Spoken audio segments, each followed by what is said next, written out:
Hello, and welcome everybody. Thank you for joining me for day 3 of this creative recruiting reboot. Again, we're doing this again a month later. Normally, I don't do things so quickly after I just did it, but I had so many of you guys request. December was such a busy month for you with Christmas and the holidays approaching that so many of you requested that we do this again, that we have decided to do this again for you guys.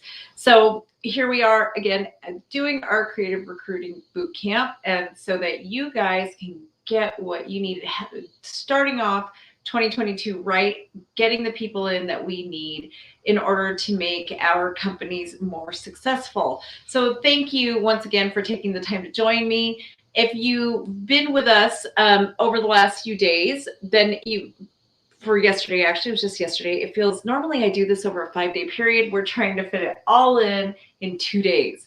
So it's a lot right now for us. But the first and foremost thing that we talked about yesterday morning, this time yesterday, was why can't we hire, right? That was really what we focused on. We went over the pillars on understanding what is making it so hard right now to attract the right people. Why aren't people even applying, right?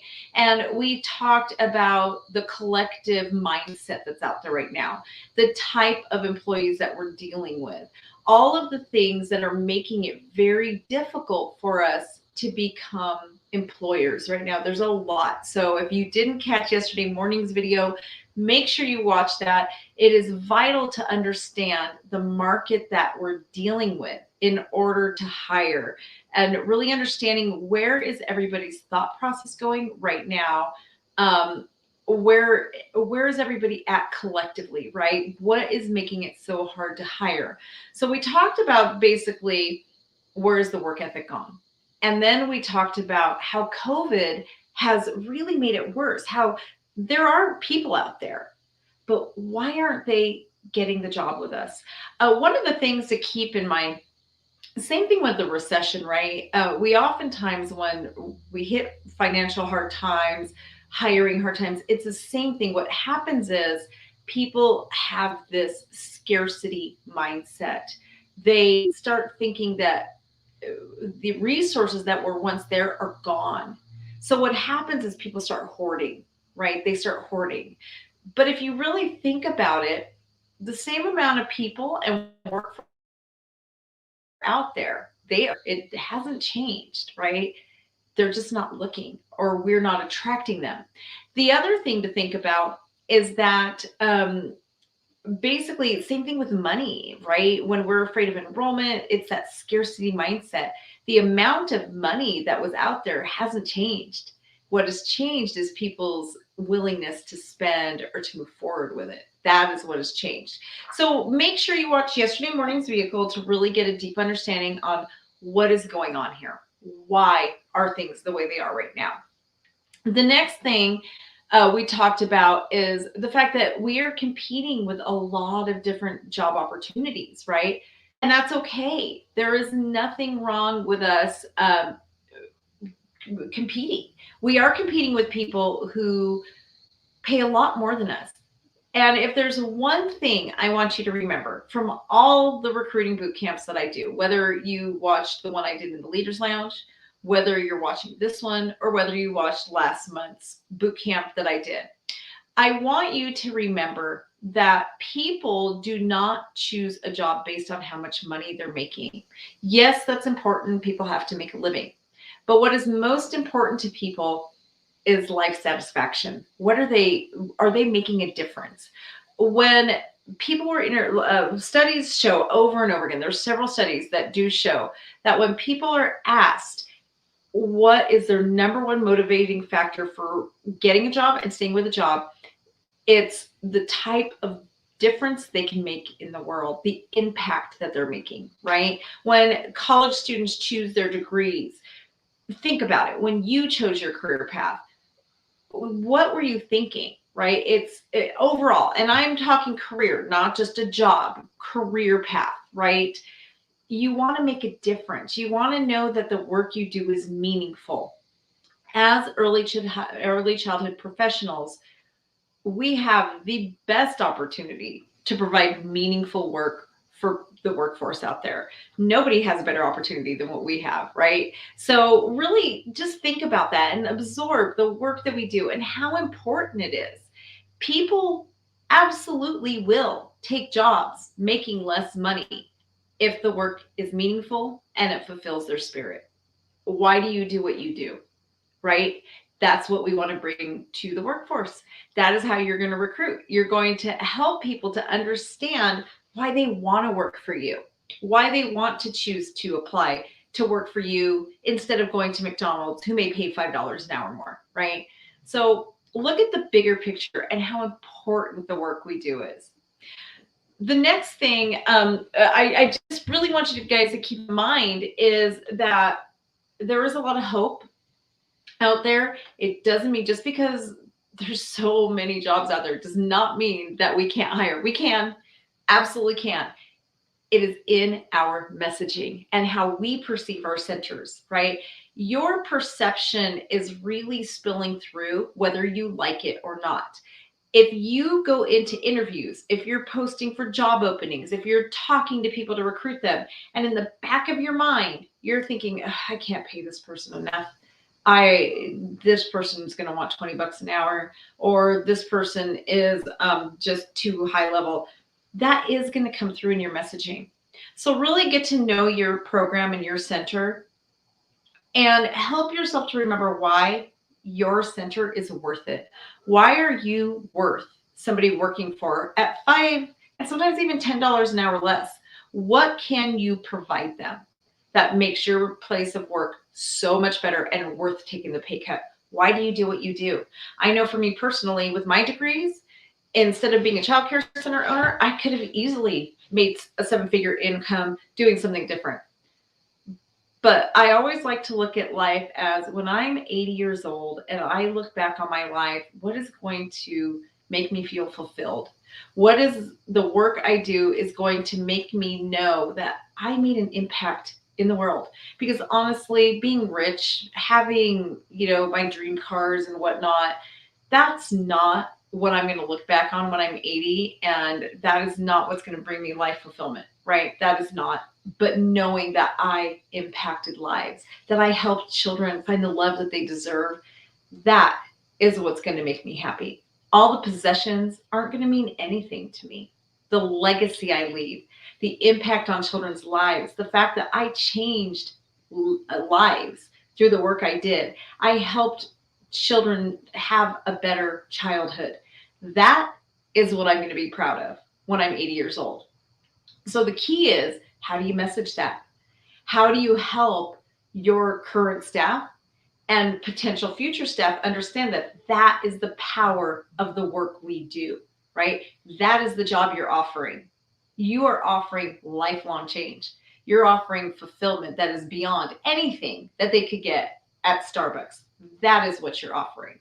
It doesn't matter how much you pay. So when you really get a grasp on that, like look in your heart and know why do you do it and understand the reason that you do what you do, you can give to others. We can have them come in on this.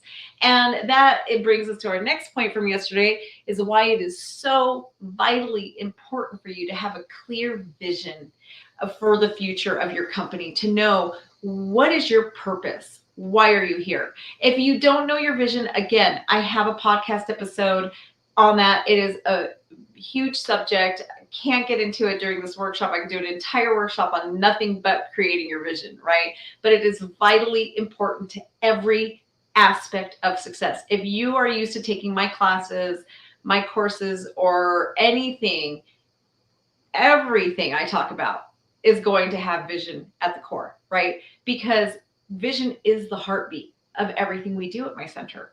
Everything, the people I hire, I'm basing on my vision. The curriculum model I use is based on my vision. How I discipline employees is based on my vision. My policies and procedures, everything is going to revolve around my queen bee, which is my vision, right? And every decision I make, I ask myself, how is this basically aligned with my vision? And if it's not, the decision isn't made. It goes out the window. If it is, then it's a yes, right? How is this aligned with our vision? So again, if you're one of my members and you don't know your vision yet, be sure to take my module on vision. Most important one you can take.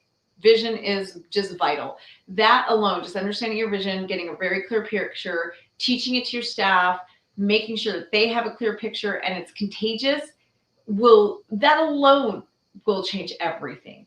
So make sure that that is something that you really start working on.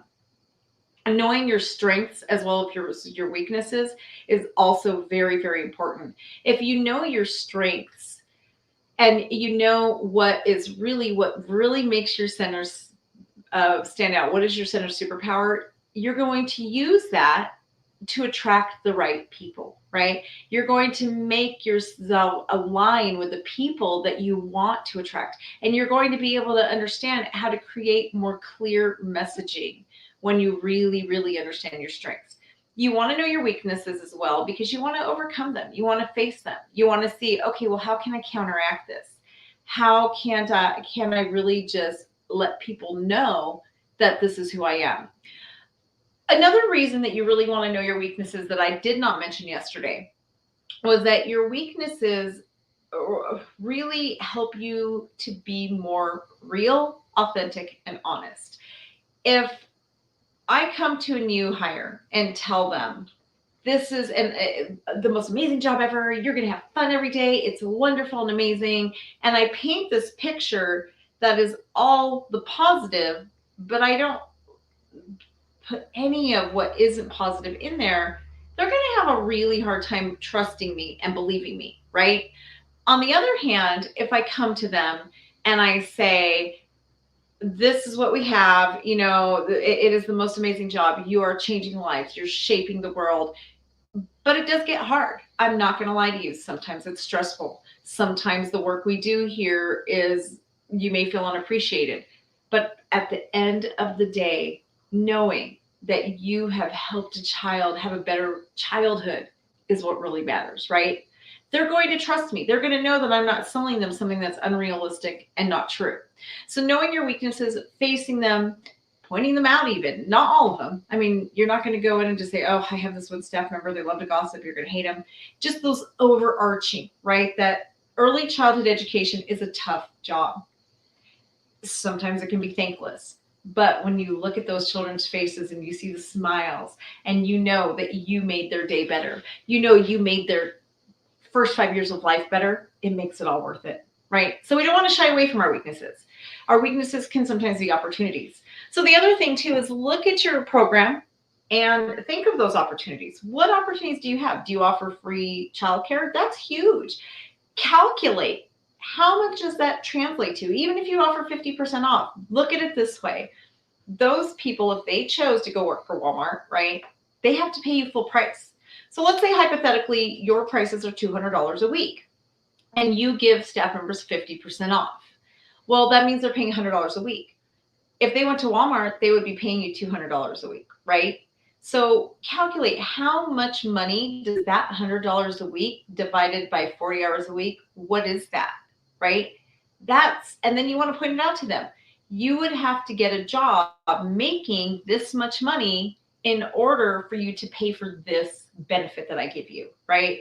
So that's basically what you want to really look at.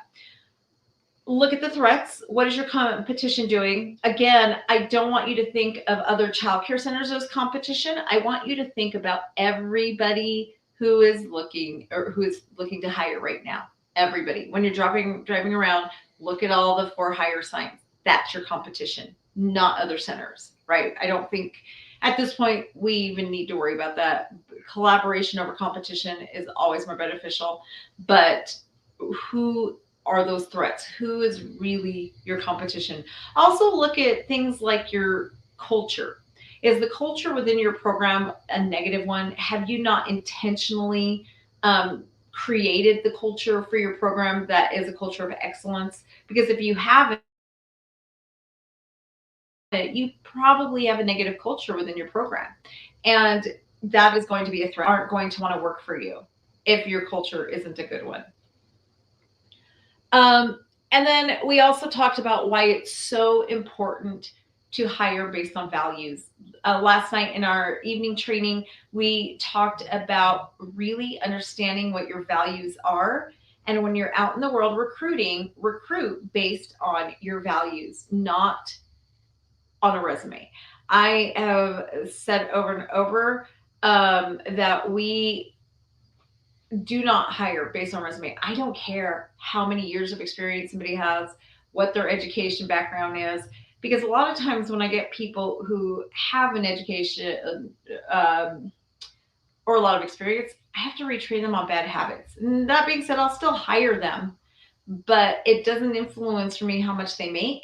It doesn't influence a lot of things, right? Because they have to prove themselves to me first. So basically, they have to prove to me that they're worth the money. I've hired people who have master's degrees and 20 years of experience that turned out to be terrible teachers, right? Lazy, didn't want to follow through and do the job. They had the knowledge, but they didn't have the skills, right? And even if they had the skills, they were too lazy to use them. And that's because their character and values were terrible, right? But then I've had these high school girls fresh out of high school, and because they had the character and values that align with our program, they were the ones who really took off flying. They were the ones who really just did the best because they had the character and value. I can train for a great teacher. I can put people through college and get their education, but I cannot change someone's characters and their values. That is who they are to the core. And when you align people with your center's character and values, they're going to assimilate. It's going to help you create that culture of excellence that everybody wants for their center, right? If you're not being careful and really understanding a person's values, you're going to have those problem people who are gossip issues, who are combative and don't want to listen, who you can't do a lot of trainings with, right? Or they can't take constructive criticism. All of that is value based and character based. So when you really start looking at people based on their character and values, you will notice that you're going to really level up on the type of people that you end up recruiting. So those are basically the things that we went over yesterday. A couple housekeeping items before we really dive deep into what we're doing. And I am going to share my screen with you guys really quick so you can see my workbook that I'm working off of. It is basically same thing that is available to you guys. If you don't have a workbook yet, let me see. Window. Okay, I just need to make sure I share the correct screen with you guys. If you don't have a workbook yet, make sure that you get with your concierge. Your concierge is somebody who basically works for my company, and their number one job is to make sure that you're getting everything you need within my company. So my goal is to always make sure I'm not wasting your time. It is very valuable. And that's why I have concierge set up for you guys who will help get you through, answer questions, help you get the most out of the time that you invest in our program. This is basically what the workbook looks like. As I'm doing this boot camp, we are literally just going through a lot of the things I talked about yesterday morning, yesterday afternoon. They're just all right here, right? It's just really formulated and for you to use it as a guide in order for you to really get something out of this program. So make sure that you are connected with the concierge and that you are using the notebook or this workbook. This literally, as I train this, I'm going right off the notebook. Or the workbook. I don't know why I keep wanting to say notebook. I'm literally going right off the workbook, and this is what we're doing. Also, let us know that you're here. If you're here for the replay, let me know. I always like to know that the time I'm putting in and investing into the ECE public is actually well received and useful. So today we're going to talk about becoming a category of one. A category of one was basically my theme last year. I am going to, let's see, stop sharing my screen really quick. That was basically my theme for the year. Every year I pick a theme for my companies, right? Whether it's my childcare center or childcare business professionals, my company that is bringing you these seminars. And basically last year it was category of one. So what do I mean by becoming a category of one? Being a category of one is when your quality is so great that nobody else can even touch you. It doesn't matter. You could have a dozen other childcare centers right next door to you, but it won't matter because you have put yourself so above everybody else that you are the center. Every child wants to be enrolled with, every teacher wants to work for. So that is really what I want to focus on today and right now is how do you become the center that everybody wants to work for, right? Being that category of one. How do you become a center that your staff wants to actually send referrals to, right? Where they basically will help you when it comes to recruiting. When it comes to recruiting, one of the things that I want to talk to you before we really get deep into the category of one topic is we don't wait for employees to come to us. We go find them. So when I'm out in the world and I'm looking at different centers or different people, I'm always thinking in terms of, oh, that person would be a good match for my center. And we actually offer them a job. I don't wait for them to come to me. I actually will offer them a job before they even need a job. So I'm going to tell you guys a story. I told the same story last month, but I think it is the best illustration of how I operate in this fashion. I'm actually going to tell you two stories. One that took a little bit longer and one that was instant. I know my values very well, right? We know my vision, my values. So when I'm out in the world, I have a very clear picture of the type of person I want working for me. When my son was in the 8th grade, he is a football player and he got a concussion. The school called me, picked him up from school. I was terrified, rushed him to urgent care. He's sitting in urgent care, and the nurse that is helping us, basically, the most wonderful woman, she was amazing. My son projectile vomited all over this woman. And as he is doing this, this lady never skipped a beat. I automatically jumped to the conclusion that, oh my gosh, something is not right here.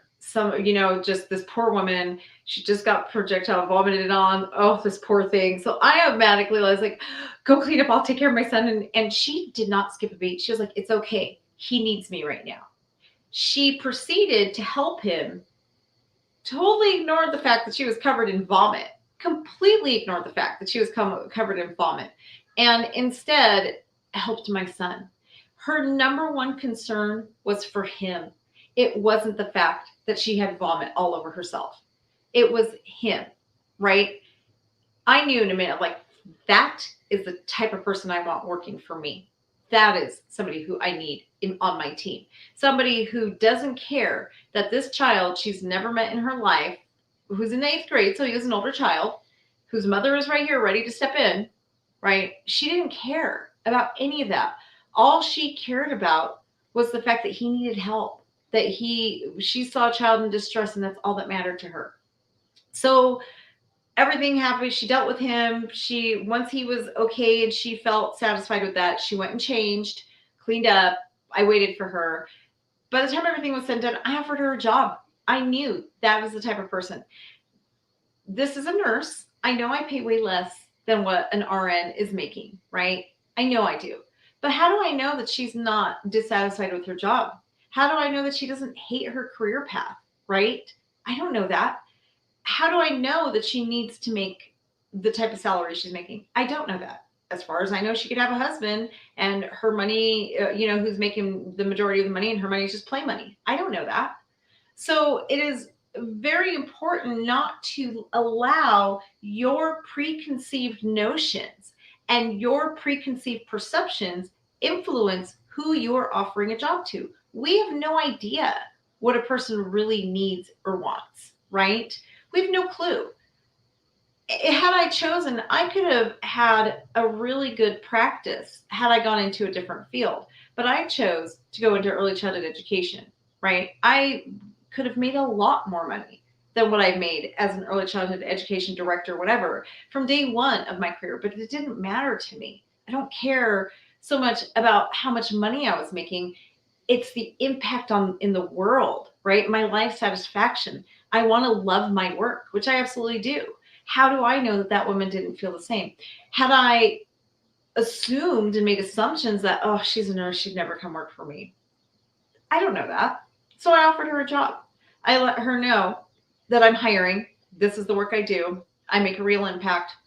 I gave her my elevator speech, which when you think of an elevator speech, it's basically takes the time that you're on a ride with an elevator, right? And so basically when you're making an elevator speech, you want it to be literally very fast, 30 seconds. So my elevator speech is something, and it depends on the person. It'll adapt a little bit. I've done this so many times. When you start doing your elevator speech, you do want to create a speech that you're going to repeat over and over. As you get used to it and you know it really well, you can adapt to each person. So at this point, I do adapt. But my elevator speech is going to say something like, I can offer you a job where you make a real impact in the world. The work I do actually helps form 90% of the human brain. So the children's lives that we're working with, we are literally turning them into the adults they will be one day. And I tell them my background is in neuropsychology. The My child care center, I have basically created all my policies, procedure, even our curriculum, everything we do is based on a child's brain growth and development. And so we literally are helping form intentionally 90% of their brains in order to make sure that by the time they're adults, they can function in this world and be successful. They can navigate life, even their K through 12 experience successfully. That's what I say. And then depending on what the person, how they react, how they respond, I might just leave it at that. I might give them my business card. Hey, if that's something you really want to think about, here's my business card. Most of the time people are like, wow, I had no idea that a daycare does something like that. And then I usually correct them, oh, well, my child care center is not a daycare. A daycare is a place that you just drop off a child and they babysit. That is not what we do at all. We are a preschool program that also offers childcare. I've worked hard and I've spent many, many years developing my program that really focuses on the best outcomes for every individual child that enters my door. And it might end at that.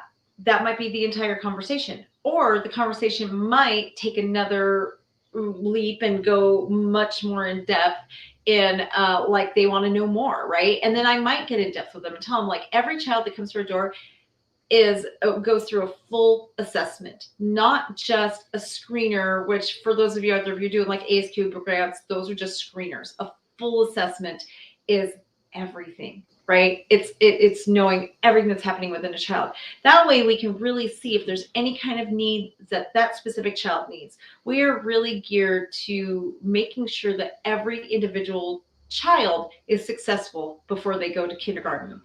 We also, and I also have to incorporate my vision, right?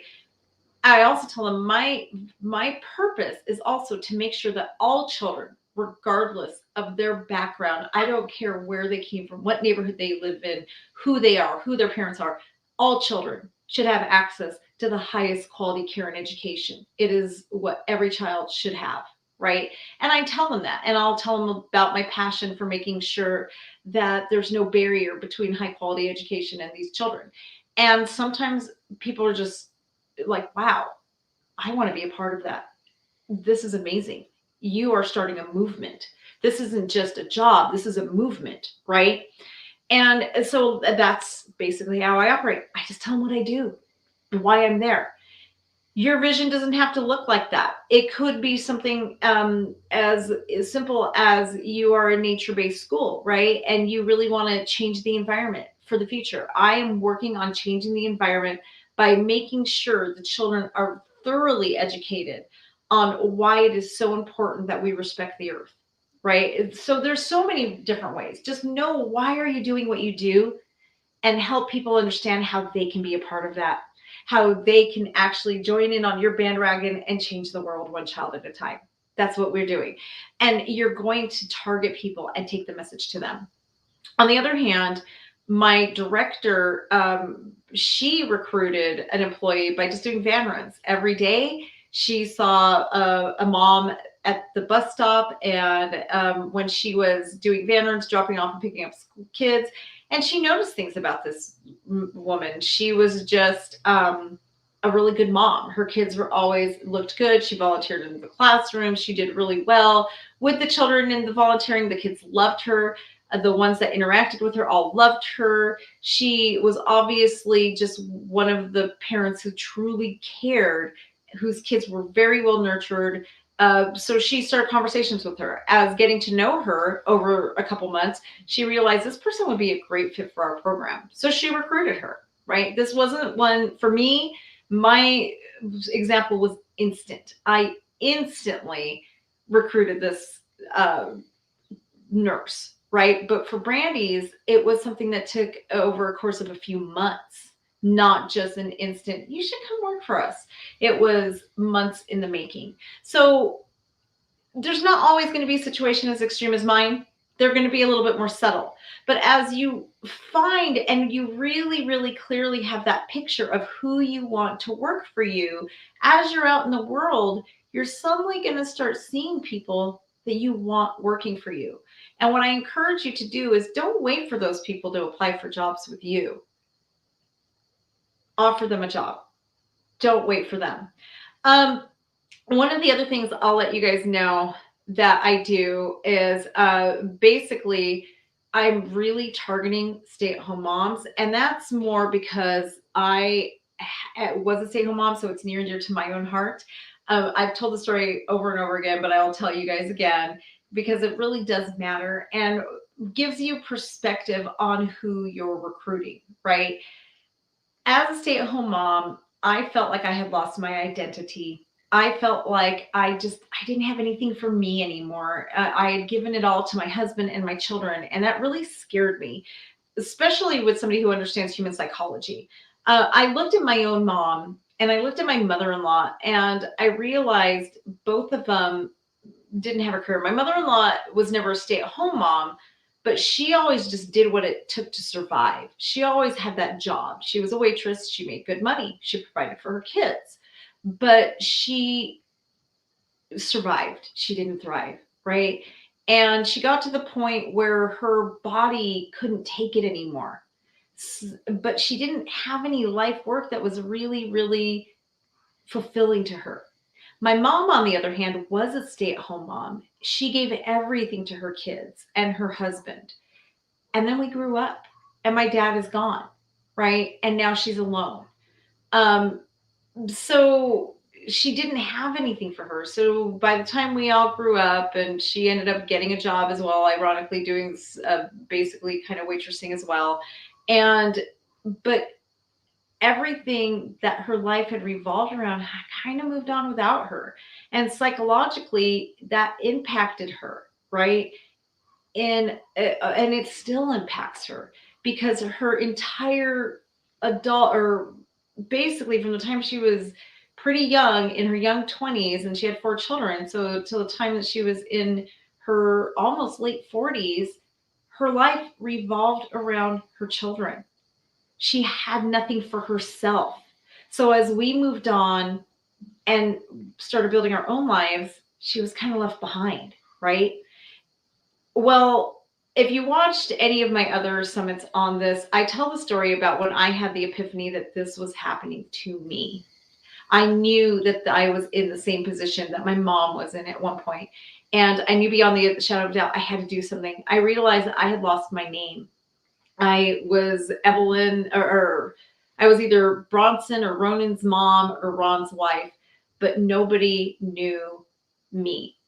I had nothing for me. And it really scared me. And when I looked at my mother-in-law and I looked at my mom, I was so afraid to become them. For those of you who've been following me for the last few months or year, you know the journey I've been on has been very, very rough. I was my husband's full-time caregiver. He was very, very sick. and my husband has since passed away. So I'm a young widow at this point. I cannot begin to tell you how grateful I am that from a young age, when I was only 27 years old, I realized that I had to get back in to the workforce, right? I knew I had to have something for me. I couldn't just be Ron's wife and Bronson and Ronan's mom. I had to, because I knew, I looked at my mom and I saw her life and how it was still, it was a long time ago. So she was younger at the time. She was really coming fresh out of it. But um, I saw her struggles with her children moving on. I saw my mother-in-law's struggles, and I just knew I don't want that when I'm in my 60s. I don't want that when I'm in my 50s, right? I knew I had to do something for me, and I needed to do it now. And I cannot even begin to tell you how grateful I am. I am in my mid 40s. If you would have told me then, when I was a 27-year-old young mom, if you would have told me that day that in less than 20 years, I would be a widow and that it would be just me, I would have laughed at you. I never would have believed you. But now my youngest child is going to be 18 in a couple months. My oldest child already has a bachelor's degree, and it's just me. But I wouldn't have believed you. So I am so incredibly grateful to the younger version of me who made the decision to have a career, because had I not done that, I would be alone. I would be alone and I'd have nothing. So when you're recruiting out there, I want you to think of that story. Okay. How many stay-at-home moms can you give that opportunity to? How many stay-at-home moms can you give them something that's more, something that's just for them? But they can still be a great mom. Because one of my biggest fears was that I could not be a great mom and have a career. I was so afraid. I didn't know how I was going to juggle it. I wanted more than anything to be a wonderful mother and a good wife. That was my goals in life. But I also knew to have a healthy psychological life, I had to do something for me. But I didn't know how I was going to do that, right? But with early childhood education, we can give that to stay-at-home moms. They can still be great moms. They can still put their children first. They can be there with their children. They can work the hours that their children goes to school. But they can also have a career that is for them, so that when their children do graduate and leave, they're still there they still have a career. They still have something that is them. My director was an in-home provider. She wanted to, same thing, right? She ended up in childcare because she wanted to be a great mom too. She is now my director. She's now about to be my regional director over all my childcare centers, right? Helped develop that career in her so that now she's in the same boat as me. Actually, both of her children are over 18, but she has a life that is not just them, right? That is what we can give these stay-at-home moms. We can help make them something more. We can help them to see that there is more to life, that they can be a great mom and still have a name. They don't have to be someone's mom and someone's wife and that's it. Because I know how that feels, and it is not a good feeling. And it should terrify a lot of people, because when I look at my mother-in-law, my mom, I know that I am so and especially in my phase of life now, I know you just don't know what's going to happen, and we cannot put all our eggs in one basket, right? So don't overlook those amazing stay-at-home moms. When you have one in your program, or you see one at church or out in the world on a daily basis, and you know they have that thing that you know is going to integrate really well within our program, offer them a job. Offer them an opportunity. Help them to see how you can give them a career. Help them to see how they can be more, right? How you can really help their life trajectory. So that is basically the type of people. And then we really want to focus on, why do they want to work for you? Into this evening session, we're going to go really more into depth on becoming that category of one.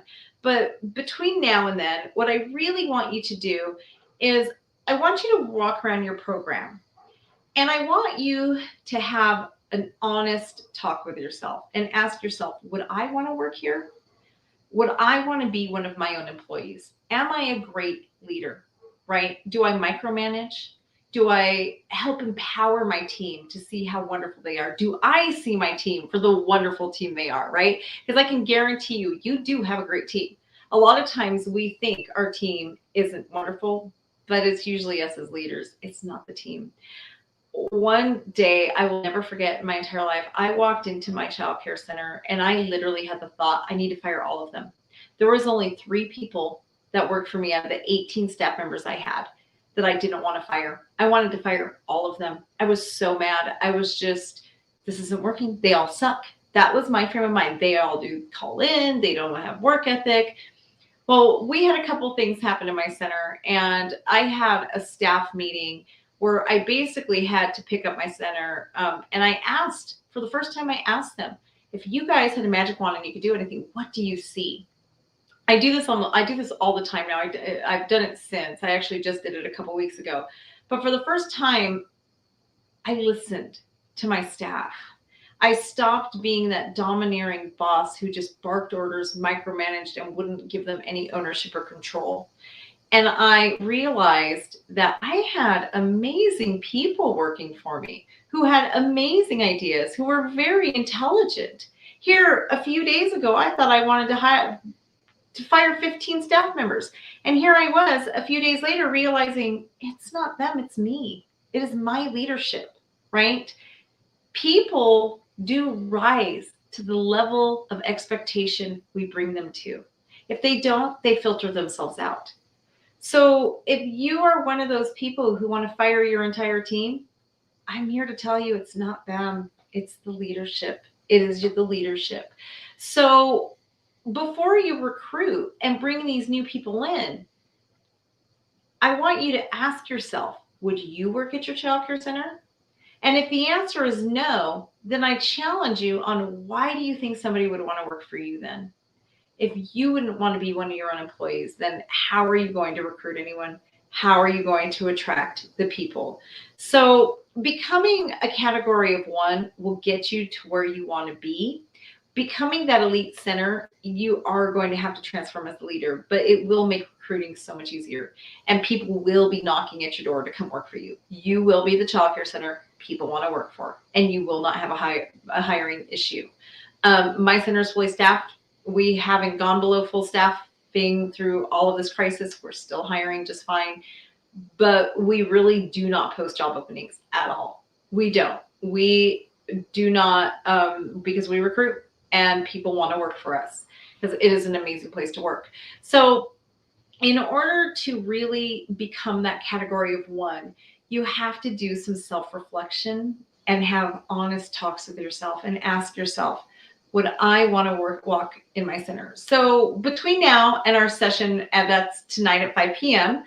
Pacific time. So if you're on the East Coast, that's 8 p.m. I want you to walk around your center, or if you're not at your center, I know so many of you right now are in quarantine. If you are in quarantine, I just want you to ask yourself, would I want to be a teacher in my program? Would I want to work underneath me? Right? Would I want to, how does your center look, smell, feel? Is it tense? Is it gossipy? If it is, if you have a lot of tension and you have that one teacher that makes everybody miserable, then it's going to be hard for you to hire. You have to change the culture of your center in order to become a place people want to work for, right? If you're going to compete with Starbucks, who pays $20 an hour, you have to level up. We have to. We don't have a choice in EC. And the children deserve it. They deserve it. They deserve a place that is wonderful for them. So that's where I'm going to leave you today. Be sure to join us again tonight at 5 p.m. Pacific time, 8 p.m. Eastern. And if you're watching the replay, all of these will be up for you for the week. Basically, so you can catch up. I know it's difficult to do these during the middle of the week, so we will leave them up for you so you can catch up on them. But be sure you join us for the next part of the series where we're really, really going to dive into what does it take to become a quality of one?